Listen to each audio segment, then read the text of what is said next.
اعوذ باللہ من الشیطان الرجیم، بسم اللہ الرحمن الرحیم۔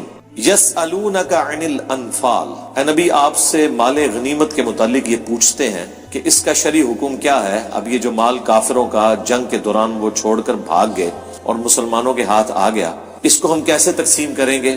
تو اب دیکھیں پہلا جملہ ہی ایسا بولا گیا ہے کہ ہر چیز اپنے ٹھکانے کے اوپر آ جائے۔ قل الانفال للہ والرسول، اے نبی فرما دو کہ جو انفال ہے نا، مال غنیمت، یہ اللہ اور اس کے رسول کے لیے ہے۔ تو اس کے بعد تو پھر باقی گنجائش ہی نہ رہی کہ اب جو اللہ اور اس کے رسول کی مرضی ہوگی اس کے مطابق تقسیم ہوگا۔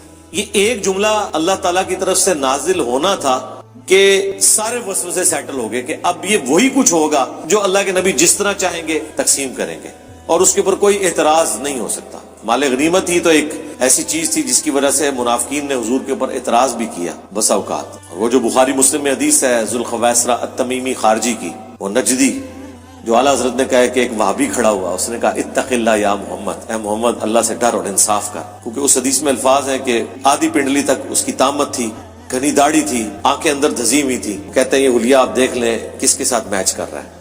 تو وہ کہتے ہیں وہابی کھڑا ہوا اور اس نے کہا کہ اے محمد اللہ سے ڈر اور انصاف کر۔ تو نبی اسلام نے فرمایا اگر میں انصاف نہیں کروں گا تو اور کون انصاف کرے گا؟ صحابہ کرام نے اجازت مانگی کہ اسے قتل کر دیا جائے، تو آپ نے فرمایا چھوڑ دو، لوگ کہیں گے اپنے ساتھیوں کو قتل کرواتا ہے، اور اس کی نسل میں بھی لوگ پیدا ہوں گے، دین سے اس طرح نکل جائیں گے جس طرح تیر اپنے شکار سے نکل جاتا ہے، اور مخلوق کے بہترین لوگ ہوں گے جو ان کے خلاف قتال کریں گے۔ اور بخاری مسلم میں ہی ابو سعید خدری کہتے ہیں اللہ کی قسم ہم نے علی ابن ابی طالب کے ساتھ مل کر جنگ نہروان کے موقع پر ان خوارج کے ساتھ قتال کیا۔